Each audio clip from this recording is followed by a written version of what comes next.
یہی میں سوال کا جواب جاننا چاہتی ہوں عثمان شامی صاحب سے کہ حکومتی ایکسپیکٹڈ جو سختی ہے اس کے پیش نظر پی ٹی آئی کی تیاری کیا ہو سکتی ہے اور علی امین گنڈا پور کے لاہور آنے کا مقصد کیا ہے؟ اچھا، اس میں پہلے تو جیسے یہاں پہ بات ہوئی کہ انہوں نے خود اپنے ممبران کو یقین دلایا کہ گرفتاری نہیں ہوئے گی، تو اس کا مطلب ہے کہ کوئی نہ کوئی بات تو آپس میں طے ہوئی ہے، شیورٹی ملی ہے، حکومت کے ساتھ ان کے کوئی مذاکرات ہوئے ہیں، انہوں نے کوئی ٹرمز طے کی ہوئیں گی، اور میرا اندازہ یہ ہے کہ اس کے اندر یہ ٹرم بھی شاید شامل ہوگی کہ بہت زیادہ مجمع جمع نہیں کیا جائے گا، اور شاید یہی وجہ ہے کہ جو لوگ ان کے استقبال کے لیے آنے کی کوشش کر رہے تھے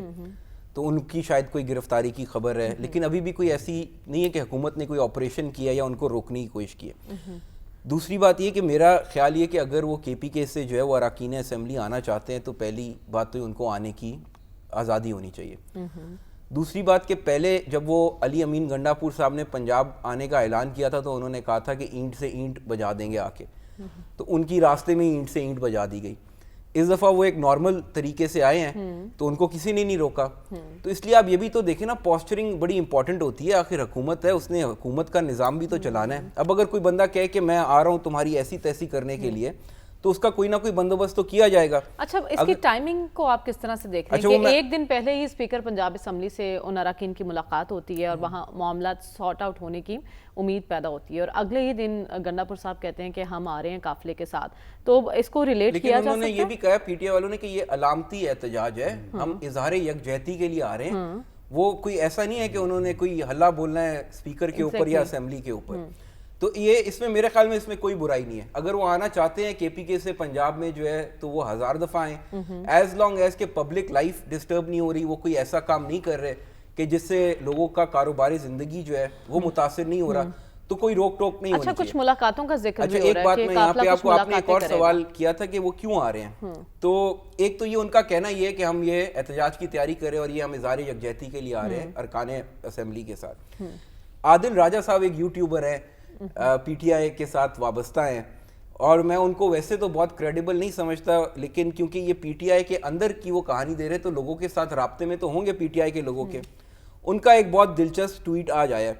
وہ کہتے ہیں انہوں نے بڑا ہی سنگین الزام لگایا ہے وزیر اعلیٰ کے پی کے اوپر۔ وہ کہتے ہیں انہوں نے جو مرزا آفریدی سے 50 کروڑ روپے لیا اور سینٹ کی ٹکٹ دی ہے،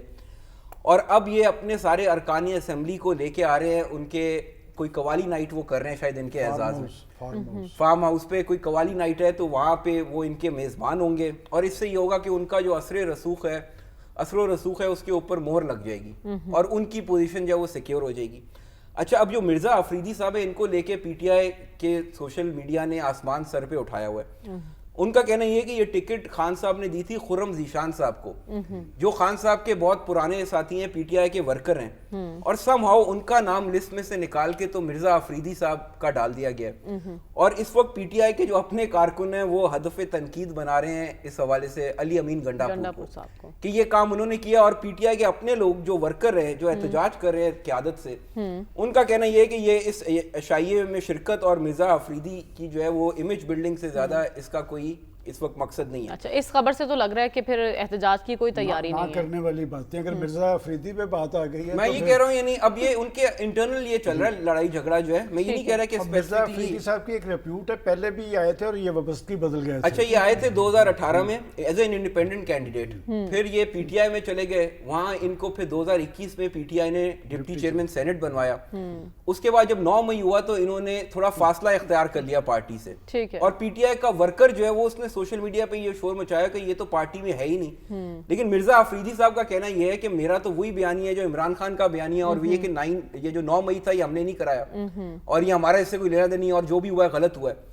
تو اس لیے یہ ایک دلچسپ صورتحال ہے، اور میرا خیال یہ کہ اگر یعنی جو احتجاج کی تیاری ہے نا، میرا نہیں خیال وہ کوئی یہاں پہ بیٹھ کے انہوں نے کیا کرنا ہے، یہ کوئی جنگی اس کے ماہر تو نہیں آئے، سارے سیاستدان ہی ہیں۔ لیکن یہ بھی کہا جا رہا ہے کہ مرزا آفریدی نے یقین دہانی کروائی ہے کہ وہ احتجاج کا خرچ بھی اٹھائیں گے۔ اچھا، عثمان شامی صاحب، کیا اچانک جو بیان منظر عام پر آئے اس کے پیچھے کوئی آفر ہے مولانا کے لیے؟ آپ دیکھیں، سب سے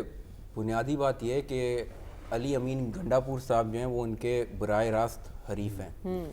یعنی اسی حلقے میں، اور دلچسپ بات یہ کہ گورنر صاحب بھی